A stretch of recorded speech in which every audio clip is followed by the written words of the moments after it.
Salut tout le monde et bienvenue à l'édition Jeu de la revanche des nerds. Cette semaine, on se pose des questions très sérieuses. Vous savez, le genre de questions telles que pourquoi les zèbres ont-ils la peau zébrée? Alors pour les nerds, nous on a des questions telles que pourquoi certains jeux se retrouvent sur Nintendo, d'autres sur Nintendo et la PlayStation et le PC. Être ou ne pas être sur telle et telle console? Telle est la question. C'est une question, évidemment, je sais, qui vous préoccupe tous à la maison. Le bouton que tu as sur le nez, cher nerd, c'est peut-être parce que tu ne dors pas assez en te posant cette question. C'est pourquoi nous avons invité le VP de chez Microids, Olivier Fontenay, qui va tenter, en tout cas, de nous éclairer sur cette situation. Et Hugues, d'ailleurs, tu vas nous présenter un reportage, la suite du reportage sur le Canadian Cyber Championship. Ça va se passer dans quel... Dans Toronto, surtout. Okay. Aussi, un nouveau jeu. Oui, alors il s'agit des deux dans la Dreamcast. On passe aux actualités.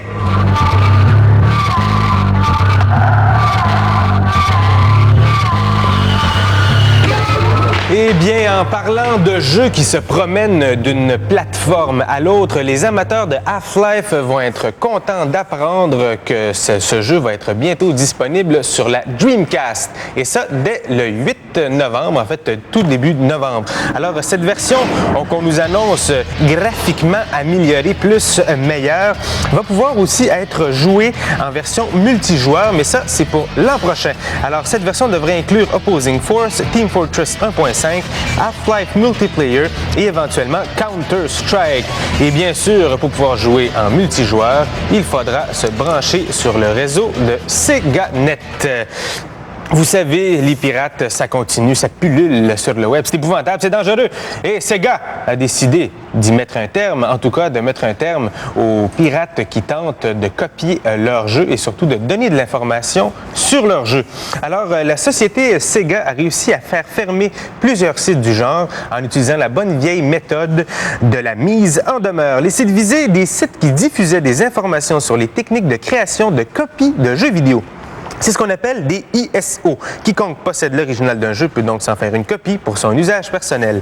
Mais lorsqu'il s'agit de diffuser les moyens à prendre pour faire ces copies, Sega réplique par une lettre d'avocat. La société affirme que de tels sites encouragent le piratage de ces jeux.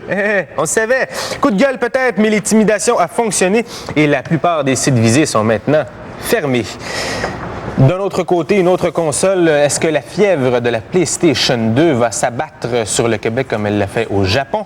Enfin, il faudrait savoir surtout s'il va y avoir assez de PlayStation 2 au Québec, puisque selon ce qu'on a appris, la PlayStation 2 il devrait y avoir environ 100 000 au Canada qui vont être disponibles cet automne, et de ce nombre, seulement 5 000 au Québec. Alors, ça fait pas beaucoup, surtout quand on considère qu'un magasin comme Dumoulin, par exemple, en a commandé plus de 100 000. Aussi, on a fait notre petite enquête pour savoir combien va coûter la PlayStation 2, une question que tout le monde se pose. Alors, on a fait le tour des magasins et voici ce que ça donne. Alors, CompuCentre pour commencer, alors ils vont l'offrir à 450 $ et ça va comprendre une manette. Chez Walmart, entre 450 et 500 $ et ça comprend aussi une manette. Chez Sears, 549 avec une manette. Et chez Toys R Us, 649,95 $. Pourquoi si cher? Parce que ça vient avec 2 manettes et aussi 2 jeux au choix. Maintenant, c'est la chronique Évaluation jeu. Un jeu que Hugues nous présente, vous allez voir, qui laisse personne indifférent.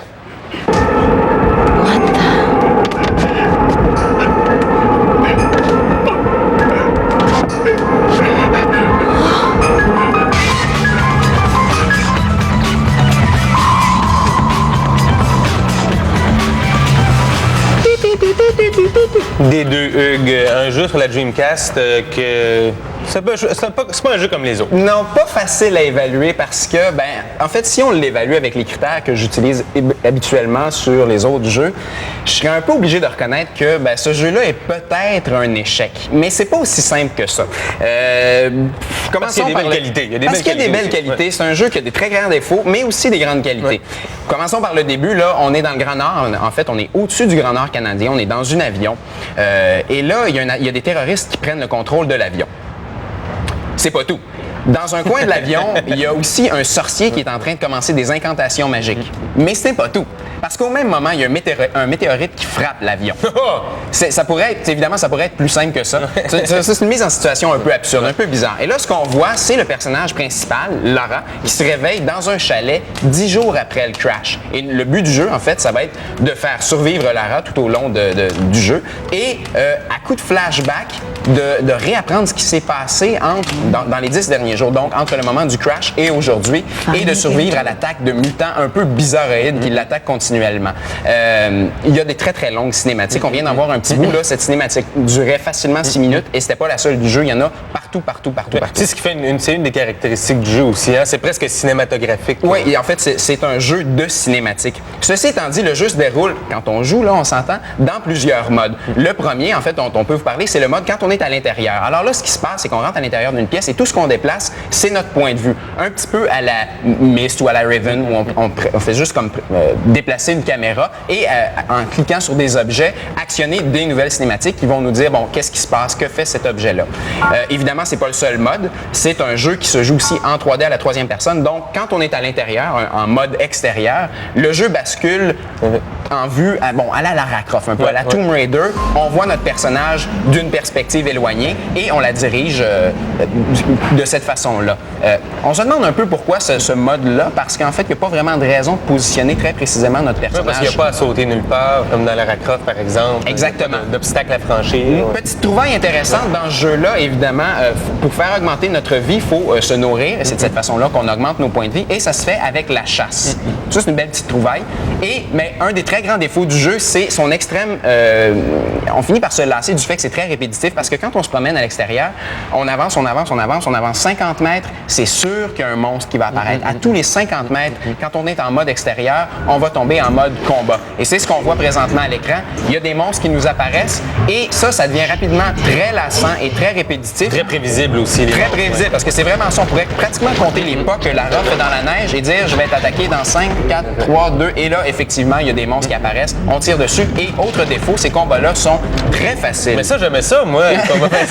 Mais c'est facile, sauf que, bon, dès que tu en as fait 2, 3, ça devient lassant parce qu'il n'y a pas de défi, en fait. Alors, s'il fallait que je me fie juste à ça pour évaluer le jeu, je dirais, c'est un jeu un peu raté.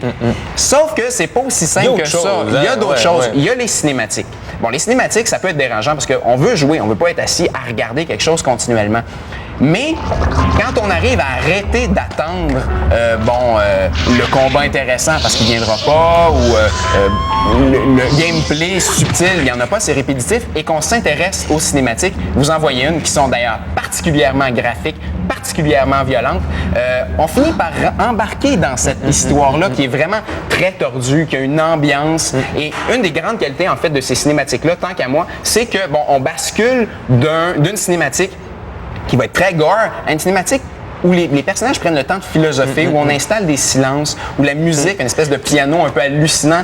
Donc, il y a une grosse ambiance. On finit par rembarquer dans l'histoire. Alors, à partir du moment où on arrête d'avoir des attentes de jeux classiques puis qu'on se laisse embarquer par l'histoire, il y a des gains à faire. Parce que c'est vraiment rare dans les jeux vidéo. C'est presque un cinéma interactif qu'on nous propose. Les personnages sont super bien campés là-dedans. Il y a le scénario quand même bien étoffé. Je pense que c'est de cette façon-là qu'il faut apprécier le jeu. Si, en fait, ça vous dérange pas d'avoir des très longues cinématiques et que vous avez le goût d'embarquer dans une espèce d'histoire gore un peu tordue puis que, peut-être en fait c'est un jeu à louer pour une fin de semaine plus que pour acheter, mais c'est une expérience en tout cas intéressante et moi qui a finalement réussi à m'embarquer. Je l'ai finalement aimé, ce jeu-là, malgré tous ses très grands défauts. Alors, on pourrait dire que c'est presque un jeu vidéo d'auteur. Il s'agit de D2 sur la Dreamcast. Si vous voulez l'acheter, c'est 69,99. Uniquement en anglais. Uniquement en anglais, oui, c'est important parce que comme c'est très cinématographique, il faut comprendre ce qui se passe. Maintenant, après la pause, nous allons voir avec nous, évidemment, le vice-président de Microïd. Il s'agit de Olivier Fontenay qui va répondre à nos grandes questions existentielles. Pour communiquer avec le service à l'auditoire de Z, écrivez-nous au 2100 Sainte-Catherine-Ouest, bureau 800, Montréal, Québec, H3H2T3. Au téléphone, le 514-529-3255. Si vous éprouvez des difficultés d'audition au 514-529-3279. Et bien sûr, notre site internet www.zdtele.com.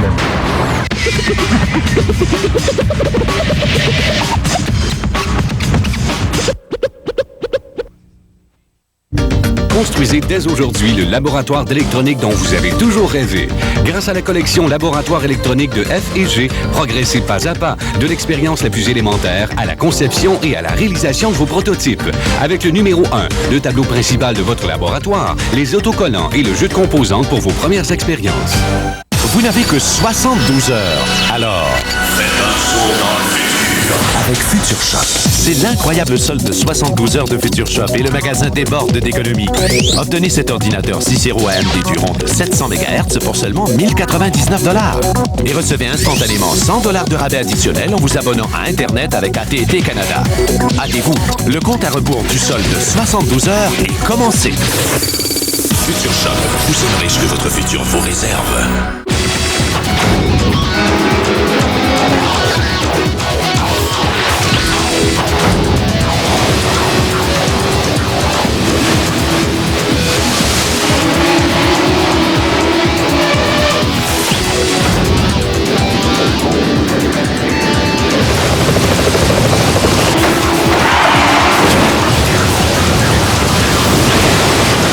Zone extrême. Vendredi, 20h. Je sais que vous m'entendez. Je vous donne le choix. Quittez ce lit maintenant et venez avec. Je suis en train de mourir. Est-ce que tu m'entends? Il faut que tu te lèves. J'ignore combien de temps nous avons. J'avais assez souffert. Il y a d'autres mondes que celui que vous pouvez tenir dans votre main. Donnez-moi la main, Fox. Scully. Je suis votre père. Nous ne sommes pas seuls. X-Files. Vendredi, minuit 30. L'espace. L'ultime frontière. Le vaisseau. Le capitaine. Son équipage. L'aventure.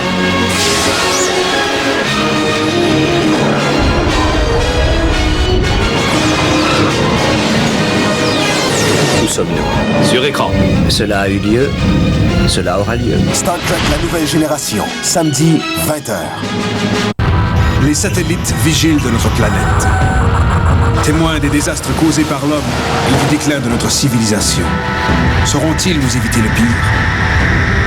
Voyez l'Odyssée de l'espace, dimanche, 15h.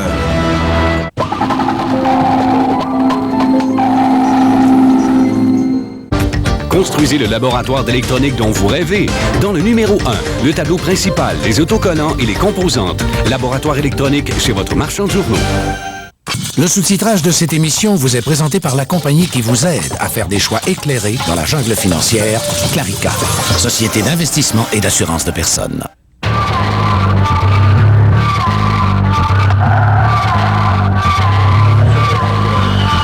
Alors, le moment est venu des nouveautés de la semaine. Vous connaissez sans doute ce personnage des bandes dessinées, très connu depuis les années 40-50 déjà.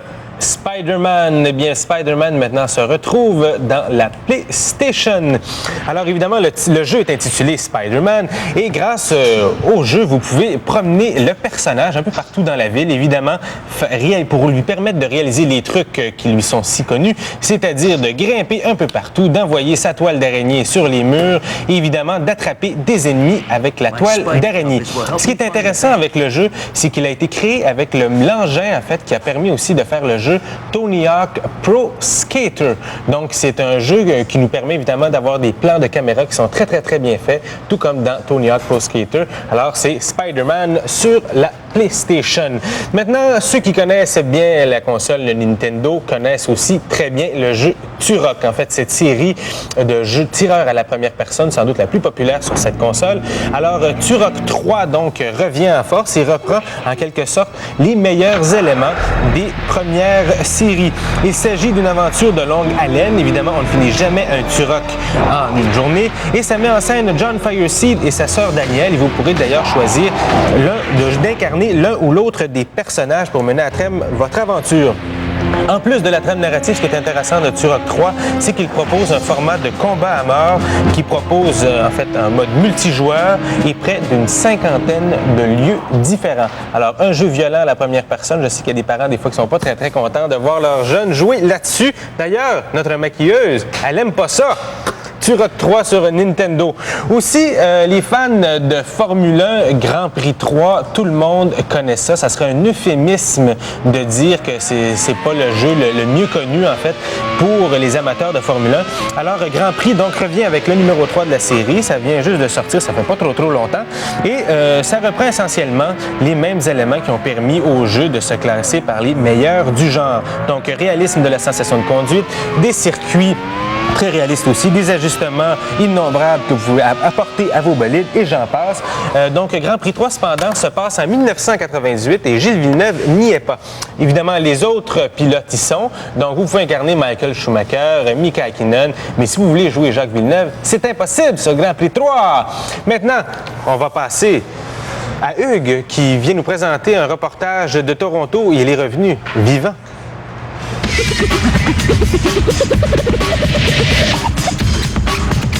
Oui, Hugues, tu es revenu vivant de la ville avec tous ses atouts, la ville de Toronto, magnifique, n'est-ce pas? Ben, je l'aurais peut-être pas décrit comme ça. La semaine passée, on vous présentait un reportage sur le Canadian Cyber Championship où on est allé suivre DNX3 et dans le reportage, on va pouvoir voir comment il s'est classé dans ce fameux tournoi. Alors, on regarde ça tout de suite. Vendredi, 4h45 AM. Beaucoup trop tôt pour moi. Je suis en route pour Toronto pour assister au Canadian Cyber Championship, la compétition nationale de jeux vidéo. J'accompagne DNX3, un joueur particulièrement talentueux de Quake 3 Arena, ainsi que son père. Si jamais on arrive à se retrouver, DNX va se joindre à la foule de joueurs venus de partout au pays pour s'affronter et, en véritable cyberathlète, tenter de se mériter une médaille et un prix. Pour les meilleurs d'entre eux, le prix peut être particulièrement alléchant. Assez pour justifier un entraînement rigoureux, une volonté d'acier et un engagement total pour leur discipline. La première étape pour chacun d'entre eux, les qualifications. 50% des aspirants y seront éliminés. Les compétiteurs restants sont les meilleurs, véritables crèmes de leur sport. Ils sont talentueux, sérieux et assoiffés de victoire. Guillaume Pétry est l'un des meilleurs d'entre eux, un champion international de StarCraft, un véritable cyberathlète. Maintenant, j'ai le rang de champion mondial en Corée parce que j'ai gagné beaucoup de tournois qui étaient à niveau mondial. Puis c'est moi qui ai les meilleures statistiques. Et puis je vis en Corée depuis 8 mois. Puis je me fais du fun là-bas. C'est vraiment bien. Un tournoi, un gros tournoi que tu gagnes, ça peut rapporter, mettons, fais-nous rêver, là, combien ça peut rapporter au maximum? Bien, OK. Si on gagne le tournoi qui est organisé par la station de télévision en ce moment, le prix en argent, c'est 40 000. Et puis gagner ce tournoi-là, vu qu'il y a beaucoup de publicité, ça peut apporter un commanditaire d'environ 40 000 aussi par année. Donc, c'est ça, c'est beaucoup d'argent, puis ça, tu peux en faire plus qu'un, j'imagine, dans une saison, dans une année. Oui, les tournois comme ça. Plus tu gagnes le tournoi, plus le commanditaire est prêt à donner un gros salaire pour t'avoir, finalement. Pour arriver à ce niveau de performance, le jeu devient un sport. Le pratiquer, c'est s'entraîner. Et comme les sportifs classiques, les cyberathlètes doivent sacrifier les heures sans compter pour arriver au statut quasi mythique de joueur professionnel. And a pro player definitely has more dedication. So instead of 1 or 2 hours a day, we can see these guys playing anywhere between 4 to 6 hours a day, even beyond 6 hours, maybe up to like 10 hours, especially before a major tournament such as this. Des jours ordinaires, il n'y a pas de tournoi, je joue à peu près 3-4 heures. Puis quand il y a des tournois, ben, ça monte à 8, 10, 12 des fois. Pour les qualifications de Quake 3 Arena, on divise les 64 compétiteurs en groupes de 8 pour un match de free-for-all de 20 minutes. Les 4 meilleurs aspirants de chaque groupe accéderont au tournoi comme tel. Les autres seront remerciés. DNX3, après un départ désastreux, arrive à se hisser à la première position de son groupe. Nous sommes tous très soulagés.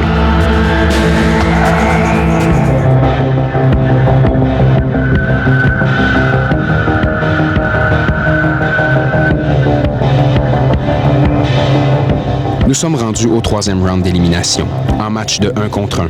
Il ne reste que des athlètes de très haut calibre.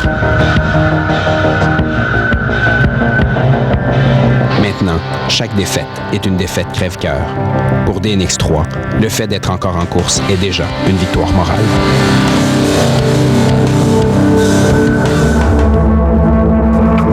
Après avoir essuyé une seule défaite dans les 2 derniers jours contre Insano, DNX3 remonte dans les classements et se retrouve en finale contre le seul cyberathlète qui lui a fait mordre la poussière. Pour la finale, le titre de champion canadien de Quake 3 Arena, Insano contre DNX 3. Rencontre de titans.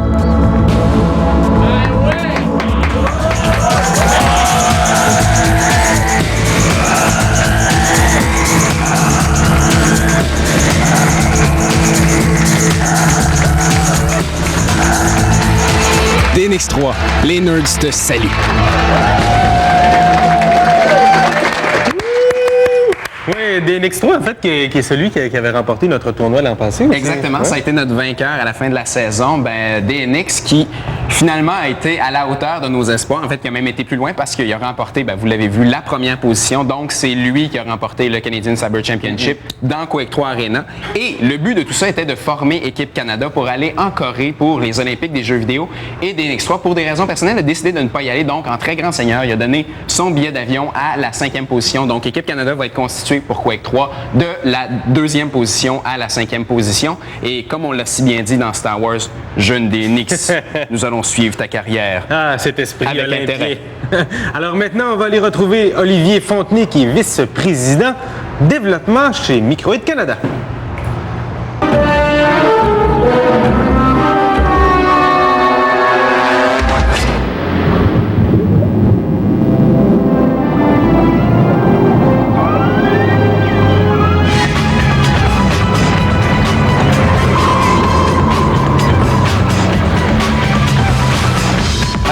Avec nous en studio, on a le plaisir de recevoir Olivier Fontenay de Microïd Canada. Bonjour Olivier. Bonjour. D'ailleurs, on vient de voir des extraits donc de la mer zone, entre autres de fourmis aussi.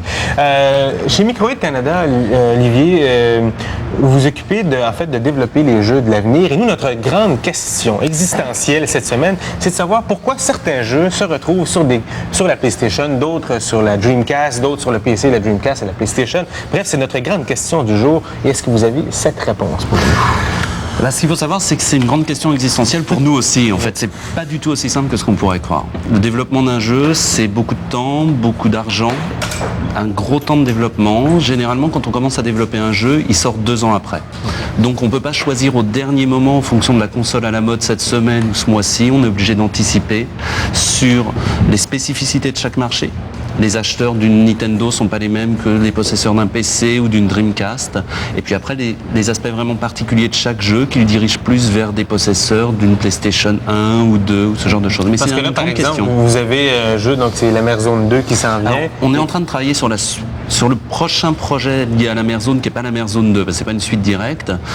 C'est un projet qu'on perfectionne. Et une de nos questions en ce moment, c'est effectivement justement, est-ce que c'est un projet que PC? Est-ce qu'il va aller sur les consoles nouvelle génération? Et si oui, laquelle? Est-ce que c'est plus Sony? Est-ce que c'est plus la Xbox? Alors, parlons-en des consoles nouvelle génération, parce que ça doit créer des maux de tête incroyables aux développeurs de jeux. Oui, évidemment, ce sont vos clients, donc les consoles, les propriétaires de consoles sont vos clients. Et maintenant, on va commencer par la Nintendo, donc le GameCube, qui est la prochaine génération. On va voir des extraits de Mario à tennis pour illustrer tout ça. Mais maintenant, vous, qu'est-ce que vous croyez? Qu'est-ce que vous pensez de Nintendo comme développeur? Nintendo, bonne remarque. C'est des consoles qui ont toujours très bien marché auprès des jeunes, plutôt des jeunes. Donc on est en train de réfléchir à un type de projet qui pourrait bien passer sur la GameCube, mais qui ne sortira qu'en fin d'année prochaine, la GameCube. Donc on est en ce moment en train de se dire que des jeux de plateforme 3D avec des personnages plutôt cartoon, ça passerait plutôt bien.